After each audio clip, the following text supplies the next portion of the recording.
I knew things were going very, very bad for the comic industry. It's been no secret. Actually, the major comics pros have been admitting it finally over the last 6 months.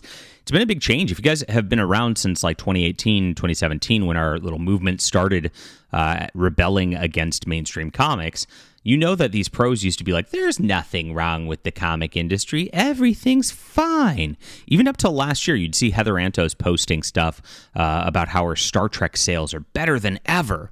And of course, never backed up any of that with any numbers. You saw Tom Taylor posting about his gay Superman going, oh, sales are fantastic. I'm a #1 bestseller on Amazon. And I did an expose on this channel showing that his sales actually were not good at all. He just had some category, which was really small, meaning he was selling a few hundred copies of that book. And now DC Comics is in huge trouble. It's actually come out. Some real sales numbers have finally come out. It is dismal, my friends. It is worse than I ever could have imagined. This is the kind of drop companies don't survive. Should be all hands on deck there, and we're going to get into the news in just a moment. My name's John Delarose. I'm a #1 best-selling author, an award-winning comic creator, and editor-in-chief of FandomPulse.com. I report the comics news. I make my own comics, which are kind of the antithesis to the mainstream comics. This is Ayla Rin, my main character for my sci-fi series. In my sci-fi series, I'm building out a full-on universe, which is beautiful. And if you read my Overmind book, and I hope you did, because we sold very, very well on that. And we are coming out with the next book later this year, and I really appreciate everybody who's reading here. Now, Ayla Rin and more are going to be showing up on my Subscribestar. Subscribestar is a Patreon alternative. I have been banned from Patreon just for reporting, of course, the truth, that people don't like it. And Subscribestar actually highlights, and allows creators to have free speech, and that's why I'm on here.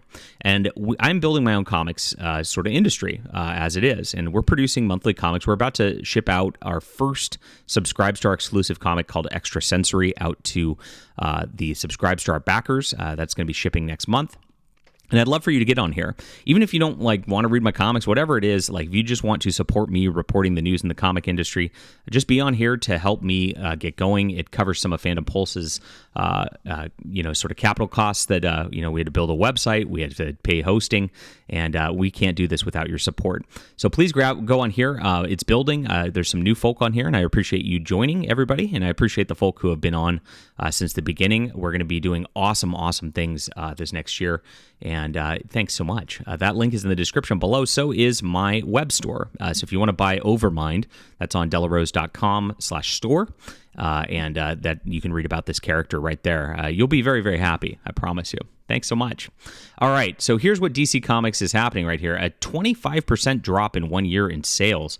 Wow. Now, this is crazy because DC Comics just relaunched their entire line. They just did Dawn of DC, a brand new era for DC Comics, and it was so botched. I mean, the New 52 was an interesting idea when it came out, and Dan DiDio pushed this, streamlined continuity where everything's kind of tied together, only 52 books. And the thing with 52 books, you can't really coordinate that many books. It's too many. And so some were good, and a lot of them just were kind of dismal, and the initiative eventually just spiraled out of control, like it usually does with these relaunches, and they had to relaunch again with Rebirth, and now they're relaunching again. Well, I mean, guess what? Audiences are tuning out after all these relaunches. They're showing that they don't have any kind of respect for continuity and characters, and this goes into their changes too. When you get into what's going on, I talk about it here. I mean, Glenn O'Leary, for the comic shop owner, heard across the world last year, made that video where he ranted about self-insert characters, and that's what we're seeing. We're seeing Alan Scott Green Lantern turning into a self-insert of Tim Sheridan's homosexual adventures, and nobody wants to read that. We see Hawk Girl becoming some they-them's homosexual adventures, and nobody wants to read that. We see Superman turning into Tom Taylor's homosexual adventures, his bisexuality in high school, and nobody wants to read that. It's pretty obvious. This is just stuff that nobody wants at the end of the day, and they keep doubling down and doubling down and doubling down. Well, what's interesting is there's been reports of this over the last year starting to trickle out. And I mentioned at the beginning of this video, the mainstream industry used to not acknowledge that there were problems with the comic industry at all. They used to claim that everything's fine, and they'd try to gaslight everybody. And they're finally changing their tune on that. Chip Zdarsky actually replied to me in a YouTube chat when I asked about it, and actually said that there are major problems going on in the comic industry. And he's writing Batman right now. So he knows it. He's aware. They're not allowed to say anything. They're not allowed to give concrete examples or specifics because, of course, Marvel and DC at this point, what have they done? They've hidden their sales. Well, you can't hide the book scan sales from bookstores, which is a really interesting market, and it kind of encapsulates everything that's going on. Now, it got reported on by ComicsBeat what's going on there, and it was buried in their their story. They put up a headline that just says, book scan, comic sales sagged, but Scholastic was a powerhouse. So that they try to hide the actual how bad things really are. If you only knew how bad things really are. And here is what they said, which I reported on fandompulse.com. Make sure to follow that website, by the way. DC had a pretty bad year, their lowest sales since 2004. I would call that worse than a pretty bad year. Now, remember in 2004, comic books were not really in bookstores as of yet. They were just starting to get in there as trade paperbacks. That was really when trade paperbacks started to get out there for the most part. I mean, they had some in the 90s, but early 2000s is really just the beginning of it. And so bookstores really didn't carry a lot of comics. They started getting comic sections towards the end of the 2000s and early 2010s.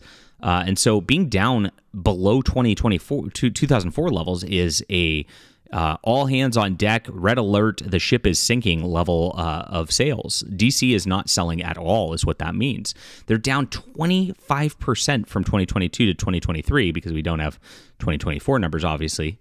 That's a huge drop. 25% is a corporate shattering drop. Your entire business would sink if they weren't being propped up by Warner Discovery, for their licenses for the movies and things like that.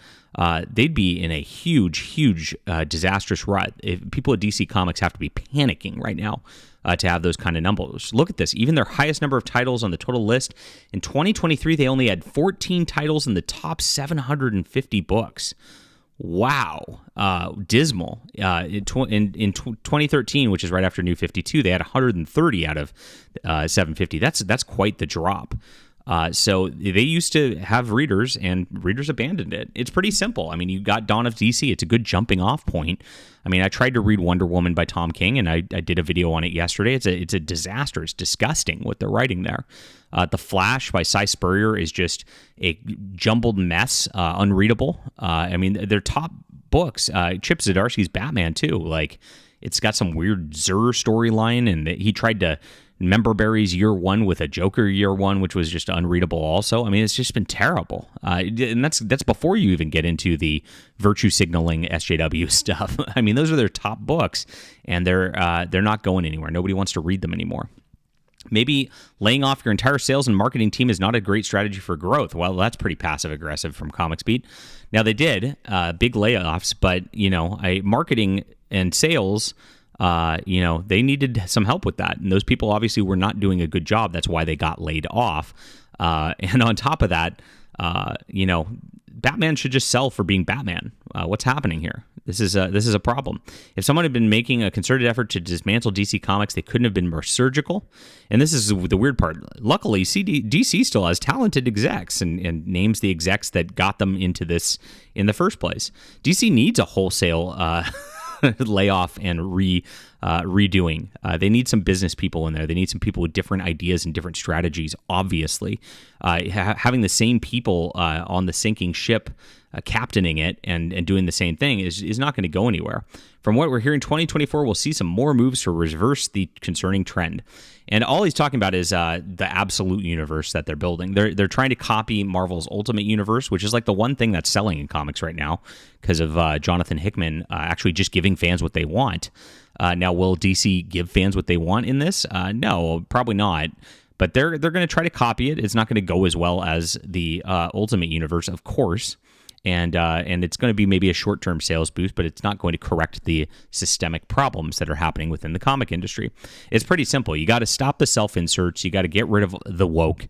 You have to focus on core concepts and probably pare down your lines to get the top talent on there and actually hire top talent once more instead of just trying to cheap everything out all the time. That's what these companies have been doing for a long, long time.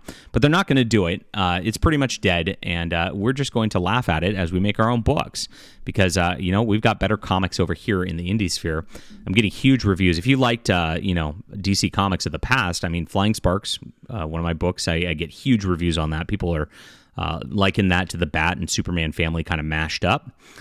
We've got our sci-fi here. We've got everything going on. My goal is something for everyone. They always say diversity and inclusivity, but I try to do things so that there's something for you. So if you check something out, there's going to be something you like, and hopefully you'll enjoy my writing on the other stuff because you'll know that I'm a quality writer, and that's what I try to do with the books here. It's quite the opposite of the virtue signaling that we see here. And oh my gosh, we see good things coming. So get on the subscribe star, everybody. Please, thank you so much for all your support. You've been awesome. We're growing and everything's going so great here at the channel, quite the opposite of DC Comics. And let me know down in the comments what you think. Is DC done? There's been rumors that they're going to license out their characters eventually. Do you think that's happening soon? Hit the like and subscribe button. We'll be back soon.